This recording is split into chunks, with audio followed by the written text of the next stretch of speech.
Hello class, today we're going to be going over the different stages of matter. So the standard that we're using today is SC3P91. So first we have a block of ice. I froze this about an hour ago. It is frozen mainly solid, stripping a little bit. Next we have this cup of water, some nice little water from the fridge. And then here I have a pot of boiling water. Now the important one about this is the steam that is coming. So here we have three different stages of matter. We have a solid, which is the ice. We have a liquid, which is the water itself. And then we have a gas, which is the evaporating steam coming from the pot. So matter can move through these different stages. And one great example to use is water, because it freezes easily and it boils easily, that we can do in our own kitchen. The solid form of water is ice. Now this happens when we freeze it. When the water gets cold enough, about 32 degrees Fahrenheit or 0 degrees Celsius, the molecules move so slow that it turns into a solid. Water, at its normal temperature, is a liquid and is something that we need in our everyday life.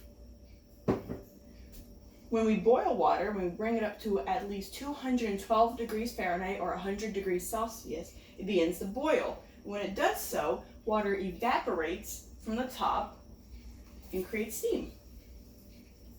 So we know that water can move through different changes of matter.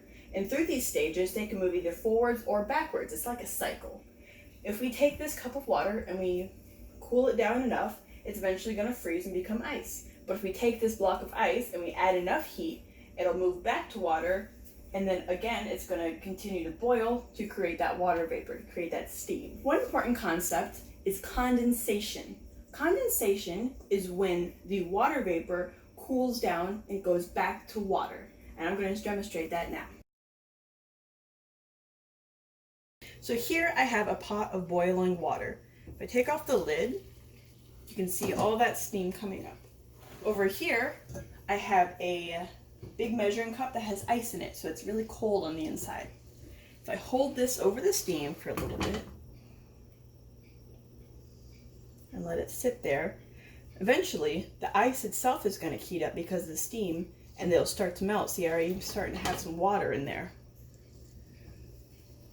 Then if you lift it up, you see we have water on the bottom of the measuring cup. That's the water vapor from the steam.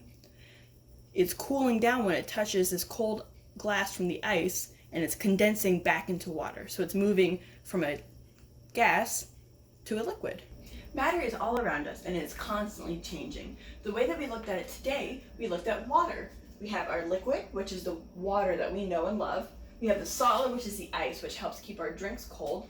And we have the water vapor that evaporates off of the heated, boiling water.